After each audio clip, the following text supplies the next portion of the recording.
So that's the noise they make. The chocolatas are freaking everywhere, bro. They're just doing their own thing. They eat everything. They're literally garbage cans. Just gonna add the fruit right there on the ground. These guys kind of hang out on the floor. They're kind of all over the place realistically. But let's open these guys up. What is going on, everybody? Welcome back to another beautiful day here at the ranch. We have a new surprise. We have some new animals for the original aviary. And right here behind us, we got them from a good friend of mine that lives down the street. I've been friends with him for many years. Good mentor of mine. We also picked up some bromeliads for the new aviary. But these birds that are right inside of here, they are molting a little bit, but that's okay. That just happens. They were in a smaller cage, but now they're going in the big aviary. These right here are chocolatas. Very noisy, loud birds. We've seen them deep in farmlands of Colombia. We've seen them in Costa Rica, and we've seen them in the cities of Colombia as well. Really cool species of birds. Very loud. I'll show you real quick on how they sound. Here you go. Watch this.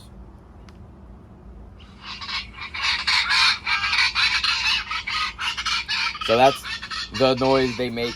These guys eat all sorts of different little invertebrates. They'll eat fruits. They eat pretty literally almost anything. So cool species of birds. Let's get them. Let's go put them inside of the aviary. So as you guys know, anybody that is new here, we have two parts of this aviary. We have our double doors. We have the main aviary, and then we have an enclosure on the outside of the aviary that is connected from the inside.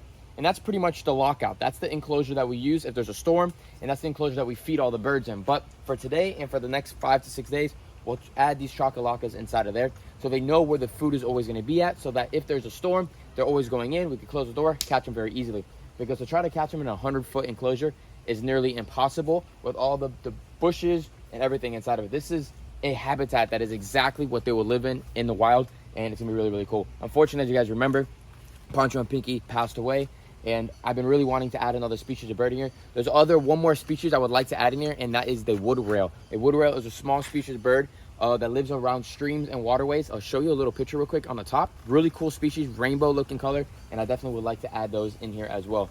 But let's get inside and let me show you where we're gonna put them. We got a little bit of papaya here, a little bit of apple, some dog food, some soft-bill diet, a little bit of chicken food, and I think I said banana. That's just a little bit of mixed stuff that they will eat. Just gonna add the fruit right there on the ground. These guys kind of hang out on the floor. They're kind of all over the place realistically. But let's open these guys up. We're gonna leave this cage open just like that. We got a red ant on my hand. And that's pretty much it, you guys. Let's see if we can get them out.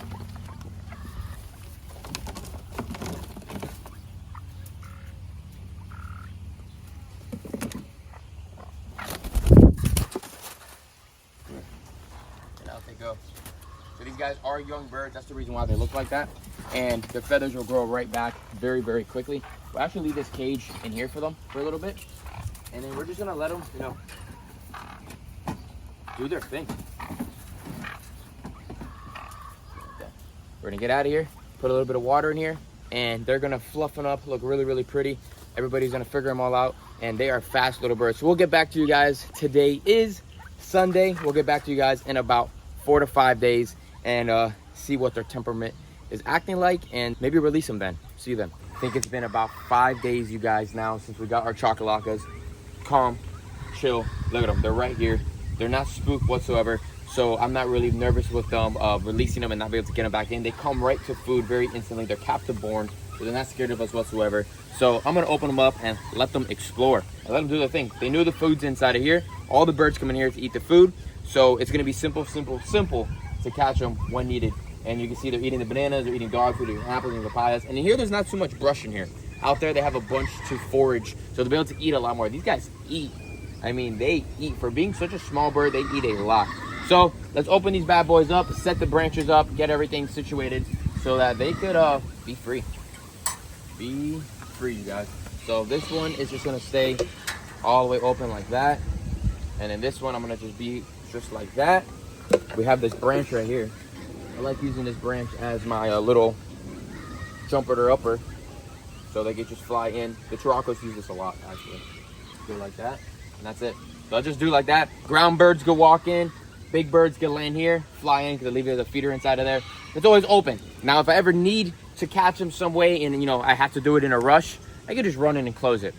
It's very simple. It's a big enough enclosure, they get spooked, they get caught in it. But if I need to be a little more secretive, you can just tie a rope, keep the bottom closed, or whatever one I need to do. Let's say it's the ground dwellers, top closes, bottom goes in. close it from over there. Same thing, easy slam, shut door with the rope on another direction, fast closed door. Show that in another way. Let me just show you real quick how I'm talking. I know you guys don't understand what I'm saying.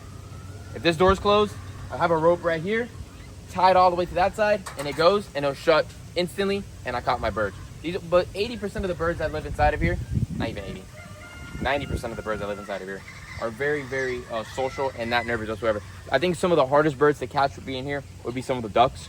But even if there was a storm, the ducks would stay just in here, because if the net fell down, they're going to be stuck in here. They're not going to be able to get out compared to these type of birds. Yesterday, you guys, I released the chocolatas, as you guys saw, and it's the next morning. It's feeding time. So let me grab their food. This is all my food that I feed for everybody. And we have some bananas, papaya, apples, softball diet, some dog food, and then we have layer and the other stuff. And check it out. It is the next day, and everybody is literally right here. The waterfowl, the rules, the chocolatas, and the taracos are right here. It's really funny to me. Obviously, I know that, yes, I'm walking in with the food. They are all captive born. They know I'm the guy with the food. But 90% of the time, the birds are sitting right here in this spot. This enclosure, you guys, is literally 100 feet long. 100 feet long. They're barely on the other side of the enclosure. If not, maybe once in a blue moon. It's super funny to me. So I could literally divide this enclosure in 3 and put 3 different sets of birds in here and it'd be fine. But I'm not gonna do that because I think it's really, really cool to let the birds have this whole entire thing. So I'm gonna throw a little bit of food up here for the taracos. Oh, chocolatas are right down on the bottom. So these guys I've kind of been noticing are a little bit more ground dwelling birds, as you can see. So look, they came right up and they're eating. If you see the ones that look like turkeys right now, naked necks, the feathers are coming back in right now. You already see the little studs on them. And these guys are just right here walking around, look. So they're all look just like that one that's fully feathered. Down to do the same thing. These guys are freaking garbage cans. They eat so much. It is insane. Like, wow. Look, here comes the other one. Different noises. They're a little, you know, they're vocal in a way. When they have their sound alarm, they're very, very loud, but you know, they're good. We might have to cut the fruits a little bit more, but they're fine. They'll figure it out. Obviously in the wild, they don't have anybody that cuts it. They just pick off the stuff. If you give them the whole fruit, it's easier for them just to nitpick it and you know, take the pieces out they want than a cut piece, because they can't just break it up and take little chunks out. But let me stop talking. Let those guys eat. Let's go over here. All the waterfowls looking at me like, yo, you're gonna feed me, or are you guys you're just gonna keep talking? There we go. Grab this thing right here. So this is the section I feed these guys. Put that down there. Here come the roo-roos. Little male roo-roo, female roo-roo, all the waterfowl. Everyone's coming in. Definitely would like to probably get another boy roo-roo and 3 more females to have a 2.4. They're cool species of bird. They're just walking around. You know, they're gorgeous. They like to hang out with the ducks and they do their thing. Around 6, 7 o'clock at night, they roost up. They go high up in the air and they do their thing. Got some doves that are inside of there, but we can walk back that way. And you see the taracos have already filled their crops for the day. They already went up, and that's it. Where's the other girl or the boy? Right there. Oh yeah, that's it. And look, the chocolatas are sitting down here. So they are a lot more ground dwelling, as you can see. Don't just leave that there and just let them eat up. Pretty much it, you guys. So now we have the chocolatas that are inside of here, which is really, really cool. We're gonna try to add one more species of bird inside of here, and the big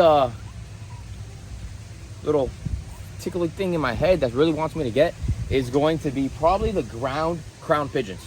But before we do that, check this guy out. Just like Peru, we see him do this all the time. There's the yellowfoot just chilling in the waterfall. Absolutely loving it, that male yellowfoot right there. That's something they would do when they were in the wild. Yes, I say that when they're in the wild because these were long-term imports. So way back in the day, these guys were legally caught and then brought into the United States. That's how 90% of all your animals came in here to start populations in the United States, so you can make insurance colonies.